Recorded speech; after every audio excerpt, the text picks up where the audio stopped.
America और Israel का सबसे बड़ा और सबसे खतरनाक दुश्मन कौन सा है? तो यकीनी तौर पर आप लोगों का जवाब होगा ईरान।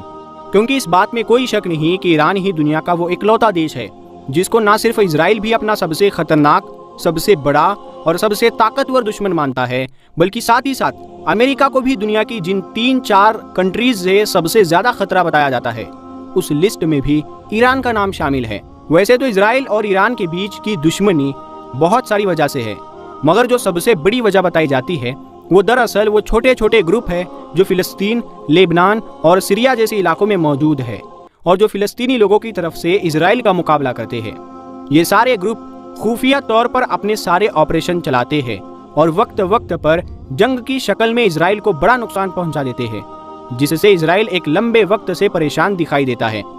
याद रहे कि इस वक्त ये सारे ग्रुप इनडायरेक्टली और अनऑफिशियल ईरान की तरफ से ही हैंडल किए जा रहे हैं।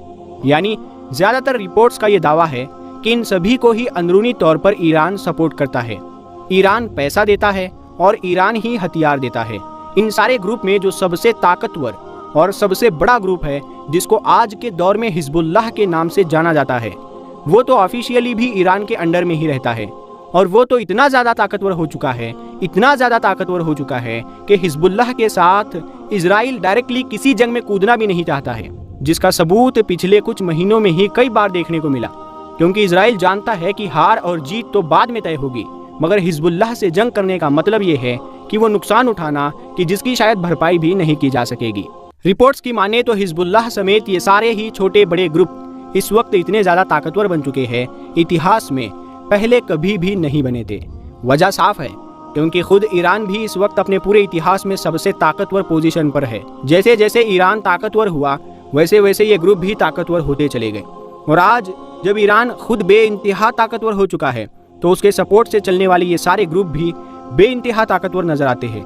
ईरान को लेकर इजराइल की परेशानियां अचानक से उस वक्त और भी ज्यादा तेजी के साथ बढ़ना शुरू हो गई थी जब 2-3 साल पहले यह खबर आना शुरू हुई थी कि दरअसल ईरान अपने न्यूक्लियर प्रोग्राम पर बड़ी तेजी के साथ काम कर रहा है।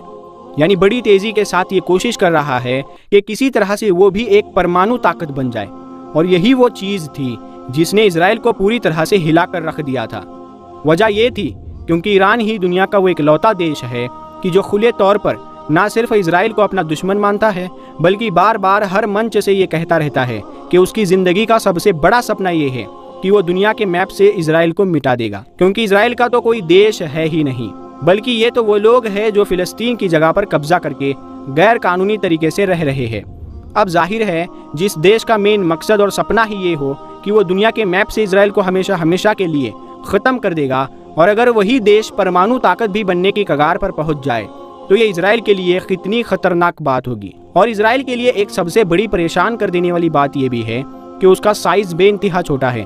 इसीलिए यह माना जाता है कि फ्यूचर में कभी भी किसी भी जंग में अगर किसी भी तरफ से इजराइल की तरफ एक परमाणु बम भी छोड़ दिया गया तो वो दोबारा कभी खड़ा नहीं हो सकेगा, क्योंकि एक परमाणु बम ही उसके साइज के हिसाब से उसके लिए बहुत बड़ा साबित होगा। क्योंकि वैसे तो इजराइल ने भी अभी तक इतिहास में कई जंग लड़ी है, मगर कभी भी उसके किसी दुश्मन के पास परमाणु बम नहीं था।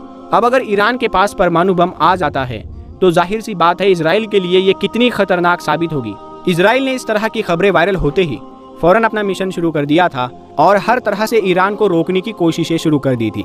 ईरान में जगह जगह पर अटैक करवाए गए, कई बार बड़े और मशहूर लोगों को कत्ल किया गया और उस साइंटिस्ट को कत्ल कर दिया गया कि जिसके बारे में ये दावा था कि वो ईरान के न्यूक्लियर प्रोग्राम को लीड कर रहा है।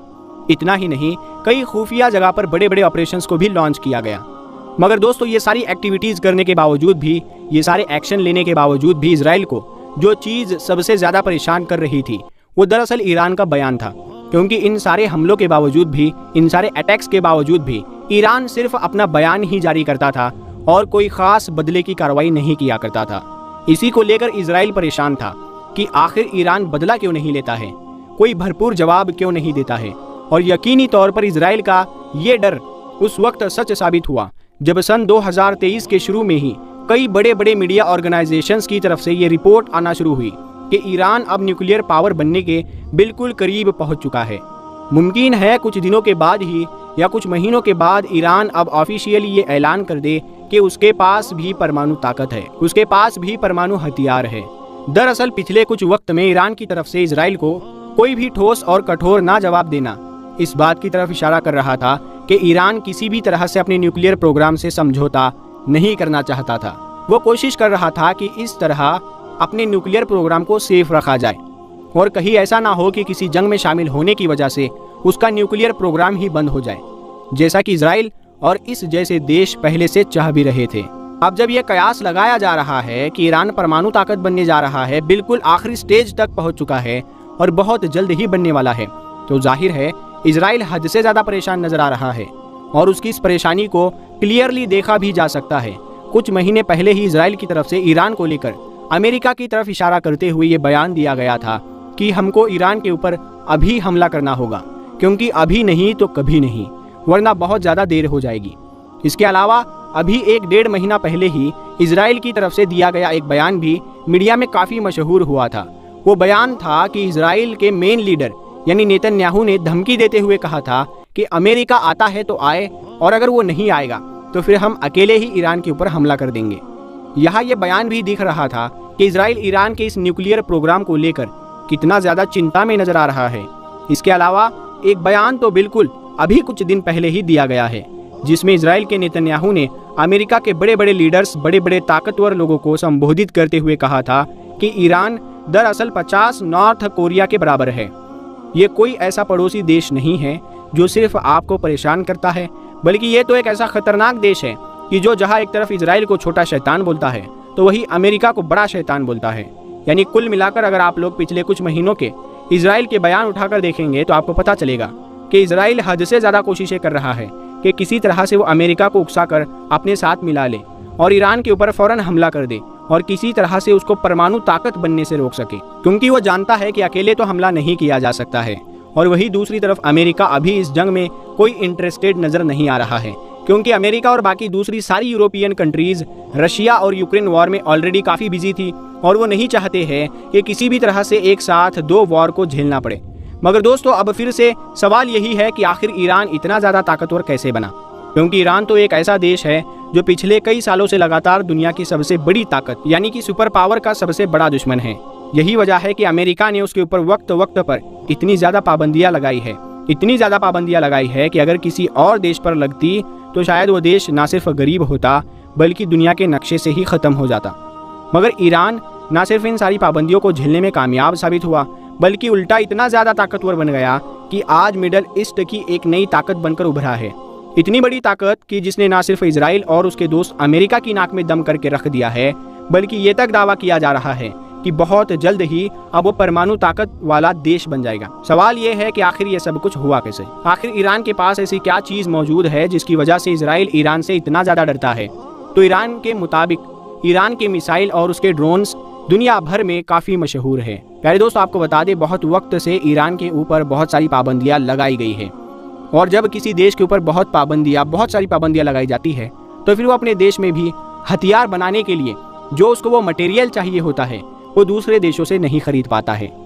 मगर इन तमाम चीज़ों के बावजूद भी ईरान ने ना सिर्फ वो मटेरियल का इंतज़ाम किया बल्कि खुद अपने ही देश के अंदर बहुत ही ताकतवर और शानदार हथियार तैयार कर दिए। इनके पास 3000 से भी ज़्यादा अलग अलग तरह की बड़ी मिसाइल मौजूद है, हज़ारों रॉकेट मौजूद है। ईरान के सारे हथियार अंडरग्राउंड में होते हैं, यानी ज़मीन के नीचे ईरान के सारे हथियार रखे हुए हैं और उनके अंदर बैठकर ही वहाँ की आर्मी बहुत सारी ऑपरेशंस को अंजाम देती है। इतना ही नहीं, जिन जगहों पर मौजूद ये होता है उनके ऊपर ऐसा सिस्टम भी होता है कि जो अगर दुश्मन इस जगह पर वॉर करने की कोशिश करे तो वो उससे टकरा जाए। इसके अलावा इन मिसाइल्स को इस तरह बनाया गया है और ज़मीन के इतने नीचे बनाया गया है कि अगर ऊपर से आम हथियार तो दूर, अगर परमाणु बम से भी हमला कर दिया जाए तो इसके अंदर असर नहीं होगा। और शायद यही वजह है कि ईरान की इसी आर्मी को ईरान की रीढ़ की हड्डी माना जाता है, यानी आप ये कह सकते हैं कि ये उसकी सबसे बड़ी ताकत है।